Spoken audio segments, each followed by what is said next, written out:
यामध्ये चुकी कुणाची त्या मुलीची? ती मुली बॅकल होती, तिला अक्कल पाहिजे होती की ती महाराष्ट्रामध्ये राहते, तिची चूक आहे.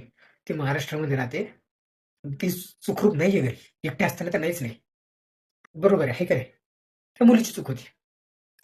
बेटा खरंच तुझी चूक होती, तुला समजलं पाहिजे होतं. एकटं जाणं फार सेफ नाही आहे आता महाराष्ट्रामध्ये. आज मी जाहीरपणे इथं सांगतोय की मला लाज वाटते की मी सध्याच्या परिस्थितीमध्ये भारतात त्यातल्या त्यात महाराष्ट्रामध्ये राहतोय, जिथं छत्रपती शिवाजी महाराज, संभाजी महाराज यांचं नाव फक्त भाषणांच्या वेळेस आपल्याला भेटतं.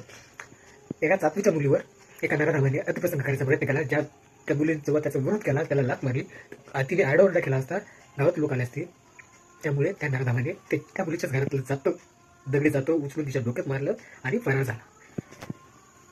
जेव्हा तिचा भाऊ, तिचे वडील जेव्हा घरी आले, बघितलं तर दृश्य त्यांच्यासमोर काय असेल. मी ना त्या परिवाराला ओळखतो, ना त्या जिथे घटना झाली त्या गावाला ओळखतो.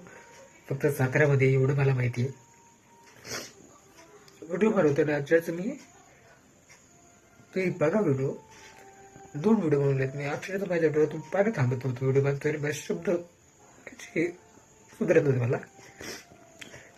जर मी एक नागरिक म्हणून जर मला असं वाटते, त्या गावात लोकांची, ज्या गावामध्ये ती मुलगी वावरत होती एवढे वर्ष राहिली, त्या आई वडिलांना कसं वाटत असेल, काय त्यांचे हाल असेल, आज तुम्ही अंदाज नाही लावू शकत.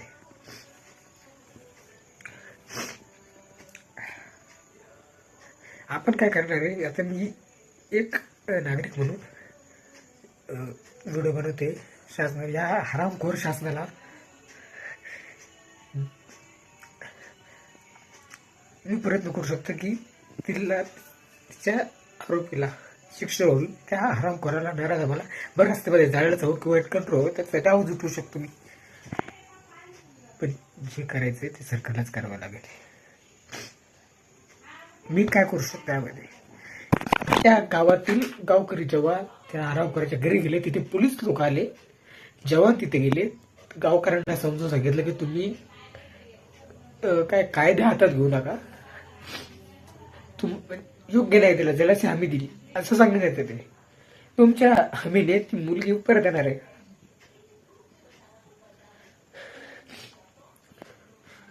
काय करायचं तुमच्या त्या हमीचं? जर या मुलीला न्याय भेटत नसेल, त्या हरामखोराला बऱ्याच जाळलं जात नसेल, त्याला एन्काउंटर जर करून, मी पुन्हा सांगतो त्याला फाशी व्हायला नाही पाहिजे. एक तर भर रस्त्यामध्ये जशी मॉक ड्रिल होते तसं त्याला भर रस्त्यामध्ये पळून त्याचं एन्काउंटर केलं पाहिजे, छात्रात गोळा घातला पाहिजे त्याच्या, किंवा जाळलं पाहिजे जसं रावणाला जायला आता नुकतंच काही दिवसापूर्वी. जरी होत नसेल तर तुम्ही माफी नाही मागत मी, करा काय करायचं. सर्व नेत्यांना मी ते सांगेल की याबद्दल बोलत नाही किंवा काही ऍक्शन घेत नाही. हातामध्ये, त्यांच्या हातामध्ये सरकार असून त्या नराधमाला शिक्षा देत नसेल, आज मग तुम्ही मरा, तुमचं जगून काय फायदा नाही. माणुसकीवर तुम्ही, माणुसकीवर एक डाग, एक मोठा डाग. कायदे व्यवस्थेला चांगलं ते कुलूप लावावं, एक मोठं कुलूप लावावं ते, कारण बिल्डिंग शिवाय ते कोर्ट काहीच राहिलं नाही. कोर्टाचा अर्थ संपलाय त्या कोर्टामध्ये.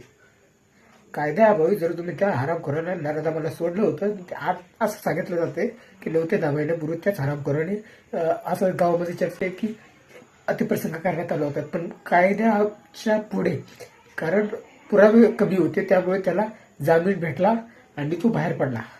8-9 महिने झाले त्या घटनेला असं सांगितलं ते. आता पुन्हा त्या हरामखोराने एका मुलीवर अतिप्रसंग करण्याचा प्रयत्न केला, जीव गमवावा लागला त्या मुलीचा. आता त्या मुलीचे ना कपडे छोटे होते, या ती तिच्या बॉयफ्रेंड सोबत रात्री अपरात्री कुठे शहरामध्ये फिरत होती. काय म्हणून जस्टिफाय करणार तुम्ही? निर्भया केस असो, त्या कोलकातामधील काय ते MBBSची जी डॉक्टर असो, या मुलीचं तुम्ही काय म्हणून जस्टिफाय करणार आहे? मला शासनाला, कायदे व्यवस्थेला, पोलिसांना विचारायचं.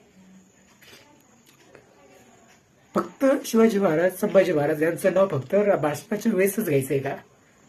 आणि मतदार म्हणून सुद्धा आता मला प्रश्न पडतोय, तुम्ही सुद्धा फक्त स्मारकासाठी लढणार आहे का, की शिवाजी महाराजांचं स्मारक बनलं पाहिजे म्हणून?